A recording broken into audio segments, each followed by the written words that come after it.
Ako po si Lord de Vera. Gusto sanang lumaban sa korupsyon via Zumba. Pwede rin namang yung yoga versus mga kontratista or aerobics para sa malinis na legislatura.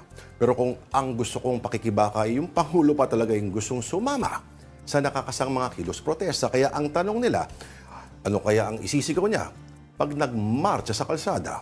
Sa kanyang pakikibaka, sinong pababagsakin at sino ang bida? Kung sumama sa kilos protesta, sino kaya yung ibagsak?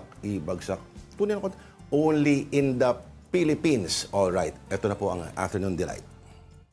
Ako naman po si Lord de Vera, hindi naniniwala sa giyera, kundi sa malayang protesta. Mula EDSA hanggang Luneta, panagutin ng mga kontratista at isoli ang ating pera. Pero, hindi ito noontime show, alright? Ito kasi ang Afternoon Delight. Ako naman po si Lord de Vera, kung ano man ang iyong pinaglalaban ngayong araw o bukas o sa linggo, sige lang. Dahil walang saysayang buhay kung walang fight. Welcome to Afternoon Delight.